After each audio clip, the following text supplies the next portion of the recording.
அன்பிற்குரியவர்களே, காலை நேர மன்னாவிற்கு உங்களை அன்போடு கூட வரவேற்கிறேன். இந்த நாள் கர்த்தர் நமக்கு தர விரும்புகிற மன்னா என்ன அப்படின்னா, எபிரேயருக்கு எழுதின நிருபம் 12ஆம் அதிகாரம் 16வது வசனம் சொல்லுகிறது, ஒருவேளை போஜனத்திற்காக தன் சேஷ்டபுத்திர பாகத்தை விற்று போட்ட ஏசாவை போல சீர்கெட்டவனாய் இராதபடிக்கு எச்சரிக்கையாயிருங்கள் என்று சொல்லப்பட்டிருக்கிறது. பாருங்க, ஒருவேளை போஜனத்தினால வாழ்க்கையை சீர்கெட்டு போய்விட்டதான் ஏசா இந்த மனிதனுக்கு. இதனுடைய விரிவான விளக்கத்தை நீங்கள் ஆதியாகமம் 25வது அதிகாரத்தில் 29லேருந்து 34 வசனம் வரைக்கும் வாசிக்கலாம். அதாவது அண்ணன் தம்பி 2 பேர்.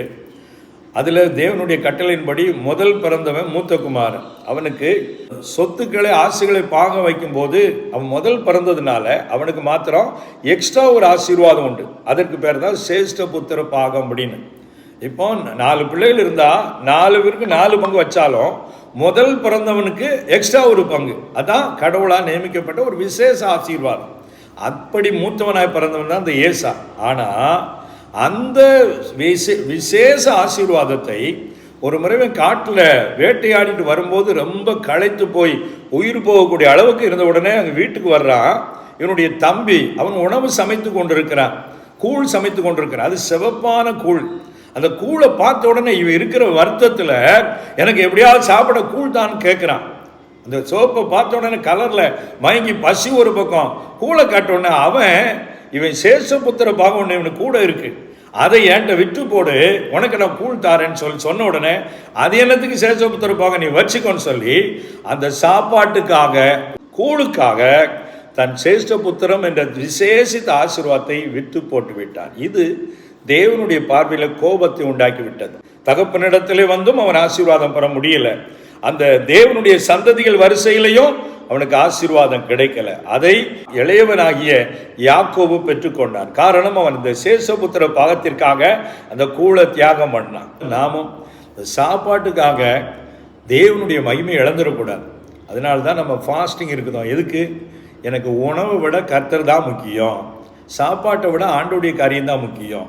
அதை வெறுக்கணும்.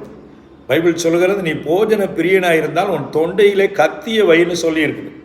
சிலர்லாம் சாப்பிடாம இருக்கவே முடியாது அப்படிமா. இப்படிலாம் கிடையாது. நம்ம ஒரு கண்ட்ரோல் பண்ணணும்.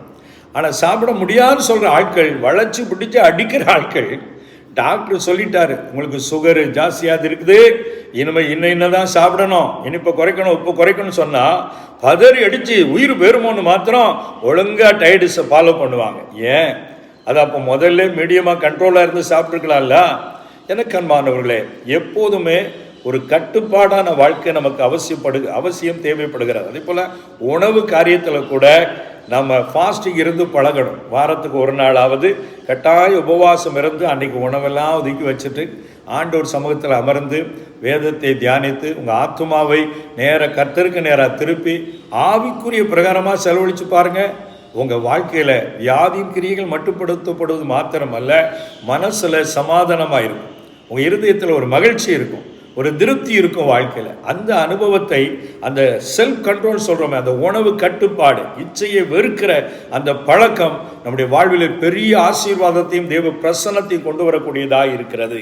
ஆகவே பிரியமானவர்களே, உணவு விஷயத்தில் கட்டுப்பாடோடு கூட வாழுங்க. சிலர் இருக்கிறாங்க, சுகரு 400 இருக்கு 500 இருக்கும்பாங்க. எல்லா சாப்பாடும் வழக்கம் போல் இழுத்து பிடிச்சி சாப்பிடுறது, அப்புறம் சுகர் மாத்திரையும் போடுறது. அது எங்கே சுகர் குறையும்? கட்டுப்பாடாக இருக்க முடியல. அப்போ நீங்கள் மாத்திரை போடுறதை விட முக்கியம் உங்கள் உணவு பழக்கத்தில் ஒரு கண்ட்ரோல் வரணும். பாருங்கள், இவன் ஒருவேளை போஜனத்தினால வாழ்க்கையிலே ஆசீர்வாதத்தை இழந்து விட்டான். அப்படி நமக்கு நடக்கக்கூடாது. அதனால தான் ஃபாஸ்டிங் ப்ரேயர் வச்சா ஃபாஸ்டிங் வரணும். இப்போல்லாம் மக்கள் எல்லாம் ட்ரெண்டு மாறிட்டு உபவாச ஜோமா ஆண்டவர் என்ன பட்னியாக கிடக்க சொல்லியிருக்காரு கிண்டல் பண்ணுற கோஷிகளாக பெருகிட்டாங்க. அது இப்போ தெரியாது. ஏன்னா பேசுகிறவன் வாலிப வயசில் இருப்பாங்க, நல்ல தனமாக இருப்பான், தெரியாது. அப்புறம் சிக்கலில் மாட்டுவான் வாழ வர வர வர. அப்போ தான் ஐயையோ அப்பமே சொன்னாங்களே தெரியலேன்னு அன்னைக்கு புலம்புவான். இதுதான் நம்ம அனுபவத்தோடு சொல்கிறோம். அதனால் நம்ம பலன் இருக்கும்போது வீர அவசரம் பேசிவிட்டு அப்புறம் முடியாத சூழ்நிலையில் கண்ணீரோடு கூட நம்ம புலம்புவதிலே அர்த்தம் இல்லை. ஏசோ அப்படித்தான் கண்ணீர் விட்டு கவலையோடு தேடியும் மனமாறுதலை காணாமல் போனான் என்று சொல்லப்பட்டிருக்கார். அதனால் கட்டுப்பாடோடு வாழுங்க, ஃபாஸ்டிங் இருங்க, உணவு கட்டுப்பாடோடு இருங்க, தேவையில்லாத எதெல்லாம் குறைக்க சொல்கிறாரோ டாக்டர் குறைச்சி நீங்கள் கண்ட்ரோலோடு கூட இருப்பீங்கன்னு சொன்னால் உங்கள் வாழ்க்கை ஒரு சமாதானமாய் ஒரு ஆசீர்வாதமாக இருக்கும். அதில் ஏதேன் தோட்டத்துலையும் பாருங்கள், ஆதாம் ஏவாள் ஒரு பழத்தினால தானே எல்லாத்தையும் இழந்து போனாங்க. அப்போ அந்த பழம் தானே போனால் போதும் விட்டுருந்தா இவ்வளவு கேடு வந்திருக்குமா பாருங்கள். இந்த மாதிரி பெரிய லிஸ்டே பைபிளில் இருக்கிறது. அதனால எதுவுமே நமக்கு ஒரு அளவுக்கு ஒரு லிமிட்டோடு இருந்தால் பிரச்சனை இல்லை.